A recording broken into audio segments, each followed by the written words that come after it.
مهتاب خونه دلم، چراغ راه و ساحلم.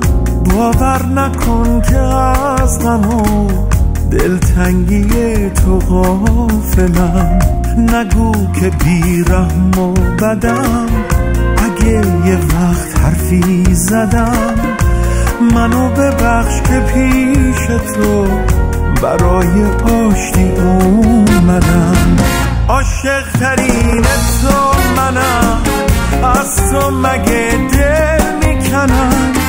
سایه نگیر از سر من، سایه نشین تو منم.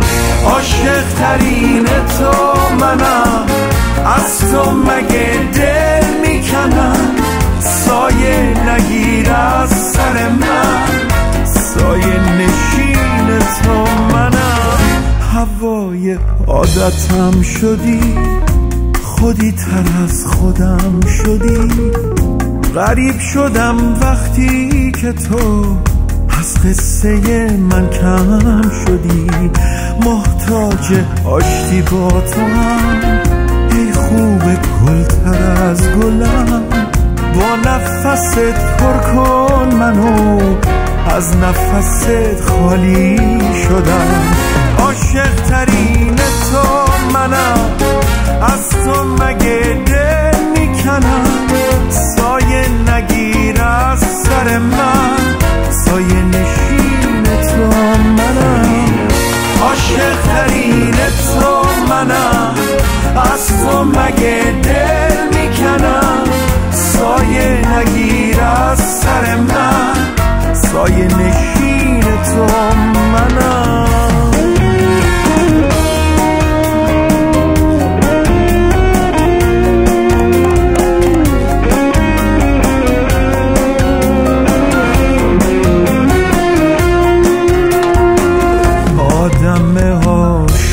آدم خدای بی خطا که نیست. از گرم و سرد عاشقی آسوده و رها که نیست. منم مثل آینه تو، گاهی که در میشم و تار. امروز که صافم و زلال، دیروزم و بروم نیار.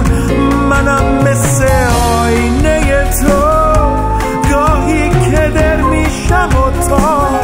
امروز که صافم و زلال، دیروزم و بروم نیار. عاشق ترین تو منم، از تو مگه دل میکنم. سایه نگیر از سر من، سایه نشین تو منم. عاشق ترین تو منم، از تو مگه دل میکنم. سایه نگیر از سر من، سایه نشین تو منم. سایه نشین تو منم، سایه نشین تو منم.